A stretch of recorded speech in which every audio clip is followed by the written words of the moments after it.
Catfish Hunter threw a perfect game in 1968. But was he actually the greatest pitcher of his era? Or just the most consistent worker who ever took the mound? James Augustus Hunter wasn't supposed to become a baseball player.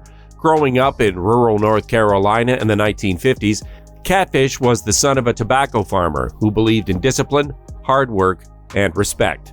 His father, Abbott Henry Hunter Sr., was a stern man who expected his children to contribute to the family farm. But something changed the day young Jim Hunter accidentally shot himself in the foot while hunting with his father. The injury was serious, and doctors weren't sure if the boy would ever walk normally again. While recovering, Jim discovered baseball as a refuge. He couldn't work the farm, so he picked up a baseball and started throwing. His father, recognizing his son's need for redemption, encouraged him to pursue the game. What started as rehabilitation became obsession. Hunter threw every single day, developing the kind of work ethic that would define his entire career. He pitched for Hertford High School and caught the attention of every scout in the region. By the time he was 16, Hunter was already throwing with the precision and control that would make him famous. Kansas City Athletics scout Clyde Klutz saw something special in the lanky teenager from North Carolina. Not flashy speed, but pure mechanical perfection and an intimidating presence on the mound. Klutz signed Hunter for the A's, recognizing a rare talent early on. When Catfish Hunter signed with the Kansas City Athletics, he was quiet, unassuming, and absolutely focused on one thing: getting hitters out. Unlike the showmen and trash talkers of baseball, Hunter was a craftsman. He let his performance do the talking.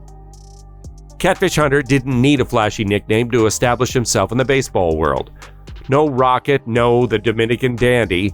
He was just Catfish, a name he supposedly got as a young boy when he caught catfish while skipping school. Actually, owner Charlie Finley gave him the nickname Catfish to make him sound more colorful, and it stuck for life. It stuck because it fit him perfectly. He was down-to-earth, hard-working, and unpretentious. His debut in 1965 was unremarkable. Hunter struggled early, learning how major league hitters think and adapting his approach. In his early years, he was still developing, going 9-11 with a 4.26 ERA. But what separated him from other young pitchers was his commitment to improvement.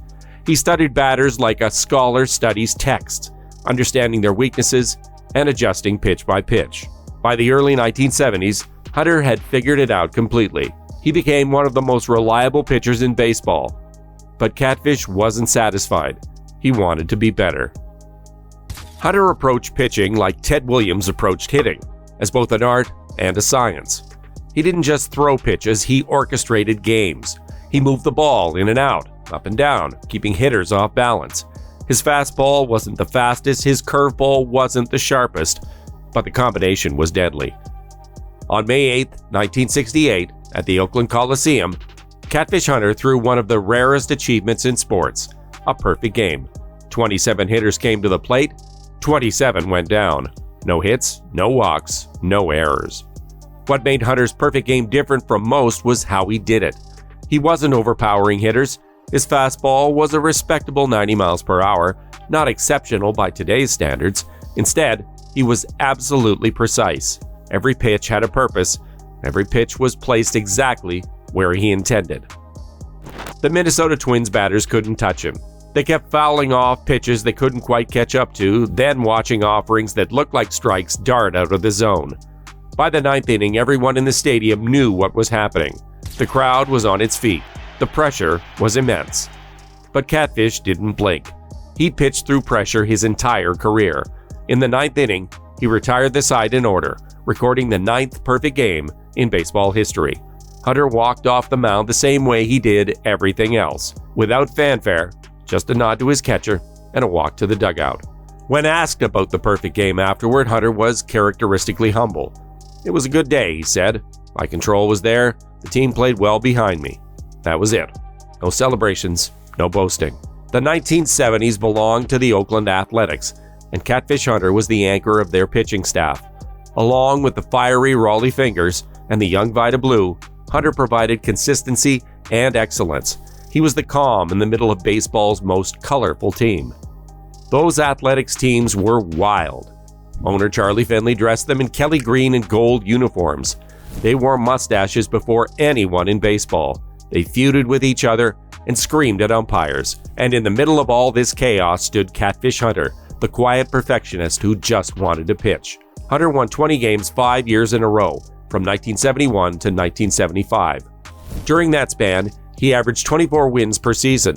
In 1974, he achieved an astounding .789 winning percentage. He led the American League in ERA in 1974 with a 2.49 mark.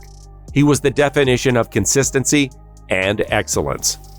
The Athletics won 3 consecutive World Series titles from 1972 to 1974, and Hunter was their workhorse. In the 1974 World Series against the Los Angeles Dodgers, he won Game 1 and started Game 5. The A's won that game to help secure Oakland's 3rd straight championship. No drama, no theatrics, just a pitcher doing his job at the highest level. What made Catfish Hunter different from other great pitchers was his approach to the game. He didn't just throw hard and hope for the best. He had a plan for every hitter and adjusted when things weren't working.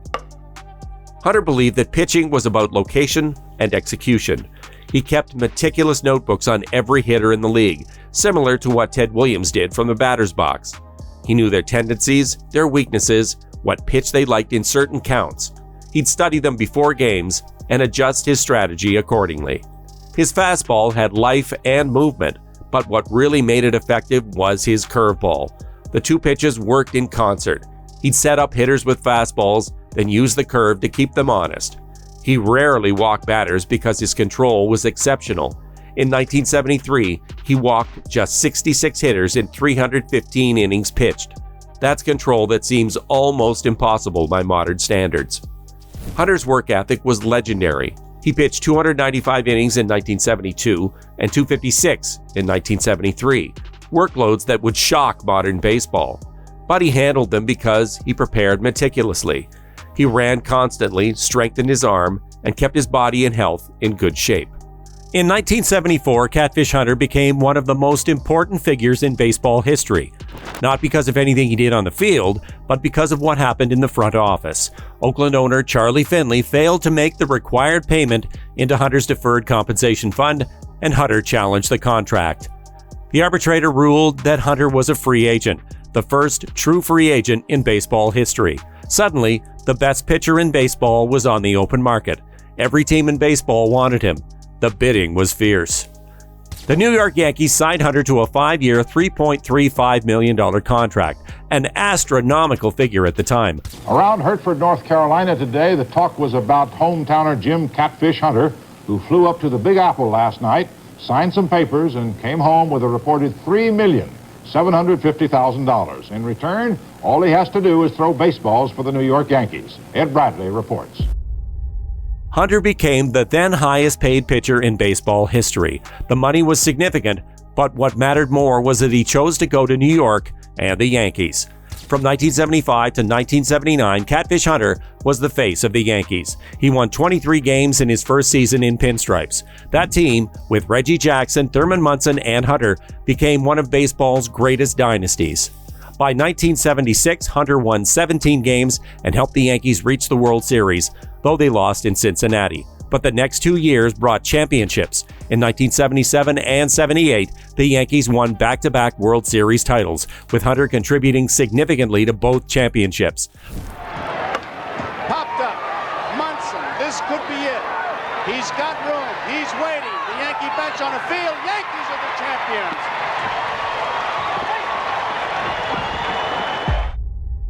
Finally, after years of excellence, he had more rings to match his talent.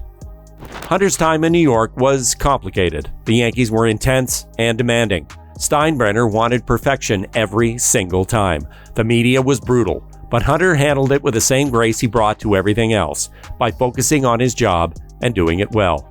But Hunter's arm was starting to show wear. Years of heavy workloads were taking their toll. He was still excellent. He won 20 games twice as a Yankee, but he was no longer the invincible pitcher of the early 1970s. The injuries were mounting, and he had to be more careful about his workload. Hunter retired after the 1979 season due to arm injuries that made it impossible to continue competing at the highest level. Catfish Hunter won 224 games during his career. He pitched in an era that valued workhorse pitchers, and he delivered consistently. His 3.26 ERA is solid rather than spectacular, but that number doesn't tell the whole story. Hunter pitched in ballparks that favored hitters. He pitched in the tough American League throughout his career. He pitched during an era of expansion, when the talent pool was diluted with weaker pitchers, sure, but he also faced the best hitters of his generation. What's remarkable about Hunter's career is the consistency. From 1970 through 1976, he won at least 17 games every single season. No pitcher today wins 17 games every year. Hunter threw 7 shutouts in 1975. 7! Last season, maybe 2 or 3 pitchers threw that many all year. That same year, he threw 30 complete games in 39 starts. Complete games are almost extinct in baseball now, yet Hunter did them regularly while pitching in the American League against the best hitters in the world. What made Catfish Hunter great wasn't just his talent, it was his professionalism and consistency. He showed up every 5th day ready to compete. He didn't make excuses, he didn't complain about his teammates or the umpires, he just pitched. His teammates respected him enormously. Catchers loved working with him because he was predictable and dependable. Hitters in batting practice knew that Hunter would challenge them with his best stuff. Managers knew they could trust him in big games. Hunter was quiet and reserved, but he had a dry sense of humor that his teammates loved. He'd make a joke, then go about his business. He was the kind of guy you wanted in the clubhouse, stable, professional, and excellent at his job. Hunter's career ended prematurely due to various arm injuries. By 1979, he was done. He retired at age 33 before his arm completely gave out. It was the professional thing to do. Hunter was inducted into the Hall of Fame in 1987, recognized for his excellence during his prime years. His Hall of Fame plaque recognized him as one of the greatest pitchers of his era. Hunter proved that greatness doesn't require flash or drama. Consistency, preparation, and professionalism were enough. While other pitchers were chasing strikeouts or showboating on the mound, Hunter was studying hitters and executing his game plan with precision. Today, when pitchers talk about the importance of location and working down the lineup, they're following the principles that Catfish Hunter established decades ago. His approach to pitching became the foundation for modern pitching instruction. 45 years after his retirement, Catfish Hunter remains one of the most respected pitchers in baseball history. Not because he overpowered hitters, but because he mastered his craft. He was quiet, professional, and absolutely excellent. He was the workhorse, the perfectionist, the man who changed baseball forever. Catfish Hunter proved that you don't need to be flashy to be great. You just need to be prepared, focused, and willing to work harder than everyone else. Thanks for watching. Do you think Catfish Hunter gets enough credit for what he accomplished? Let us know in the comments below, and subscribe for more legendary baseball stories every week.